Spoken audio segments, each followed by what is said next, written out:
Winter's coming, so what should I do to my house? Moving forward with the DekkerTeam. Moving forward together with the DekkerTeam. It's an infamous question that people ask because, as realtors, we understand a fair bit about the structure of the home. We even take courses on it. Yes, we do. In our real estate courses. So this is the Inside Track on Real Estate. And I'm Ken Decker. I'm Leah Dixon. And together we're part of the DekkerTeam. And we're excited to welcome you to another episode where we share tips, tools, and information that helps you really be a better homeowner and have a better home to live in. So, Leah, do you get your car ready for winter? Absolutely, I do. Get on my winter tires and get the snow brush in the car. Do you get out like the tools and the jacks and you do it, or do you take it somewhere? Well, I have a husband who does that for me. I have done it though. I do know how to do it. Okay, so you get hubby to take it. Yes. Yeah, Yetta does that too. So getting your car ready for winter is similar to getting your house ready to winter, except you don't put snow tires on it unless it's a trailer. That's true. So there's three keys to preparing your house outside. So that's what I wanted to do, was kind of divide this show up into three segments, and we'll talk about the outside first. So one of the key areas is this thing that's above us, the roof. Right. The roof, which is made up of several things: the trusses, the sheeting, the shingles or steel or whatever. And sometimes things can go wrong with the roof. Especially when there's a lot of snow. Yes, we've had some heavy-duty snow loads, and snow loads cause ice damming. Ice damming, yes. So I thought I would explain ice damming a little bit for our listeners, because you think of, well, why if it's ice damming do I really care about it? And some people think it's snow load, but it's not snow load. So what happens is you have snow on your roof, and when it gets really thick, it's a great insulator. And then you have insulation in your attic, and the heat from inside your house, where you're keeping it nice and toasty and warm, filters its way through that insulation. Now, if you've got good venting, that extra little bit of heat dissipates, and your attic space should be the same temperature as the outside. But the snow adds an extra layer of insulation, so there isn't that heat transfer. And sometimes, especially if you have those little vents on the roof, as opposed to what they call the max vents, the tall ones, the snow can cover that and prevent the heat from escaping out of your attic. Or maybe your insulation isn't superior enough, so you're getting too much heat transfer into the attic space. Or you've boosted up your insulation, and sometimes people block the soffit vents along the eaves that allows the cool air to come in there and out the upper vents. And that's what keeps your attic cooler in the summer, as well as the right temperature in the winter. So if it gets too much heat buildup, that snow starts to melt where it's warm, and it runs down your shingles, because your shingles are designed to keep the water as it runs down. Well, once it gets to the eave, which is the unheated portion outside of your house, it gets cold and it freezes. And that's called ice damming, because that ice builds up over time, build.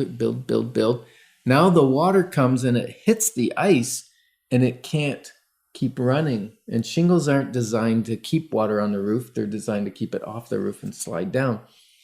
So it actually works its way, it pools, and it works its way up underneath the shingle and then into your house. Right. And that's when the damage starts, right? Not a good thing. Yeah. So there's several ways we can alleviate that: increase the insulation, increase the ventilation. If it's a common problem, we can put heating strips on the edge so that it melts that ice when it accumulates. The other thing we can do is we can remove the shingles. If the roof's good, we can remove just the bottom section and put in what's called ice shield. It's a rubber membrane, goes underneath the shingles, and then as the water backs up, it can get under the shingle, but it can't get through the rubber membrane. Right. So that's a great way to do it. Now, outside your house, you have, this is kind of inside outside, but outside your house, you have hose bibs. Right. Yes, where you have the Yes. hose attached to. And so it's important that we clean up our outside of our house as winter's coming, and we take the hoses and put them in the garage, disconnect them from the hose bib or the faucet, because that will hold water in it. And those faucets are designed that the shutoff valve is actually inside the house. They have a long shutoff valve. So when you disconnect them, the water runs out, and the water that's still in the pipe is supposed to be inside the house. Right? But if you leave a hose attached to it, the water can't drain, and now you got water in the whole pipe, and it'll split. Happened in my garage, actually. I had to change both of them because the previous homeowner left the hoses attached in the garage, and the garage got sub-zero, froze, cracked those pipes, and they can leak inside the wall because it's usually where they break is right inside the wall, and that's a nasty repair. So simple thing. Now the other thing, most of them will have a shutoff valve inside the house, so you can shut off the valve inside the house, go outside, open the valve, let the little bit of water out, and then shut it off again. Right. Yeah. Water can do a lot of damage, can't it? Yes. As a matter of fact, good point. Insurance companies now say that water damage has more claims than fire. Wow. And also, when you have a fire, it's usually water damage because the fire department Exactly. comes and sprays water all over everything. So what other things do you have to consider in the wintertime? It's a great thing. Well, windows and doors, Right. right?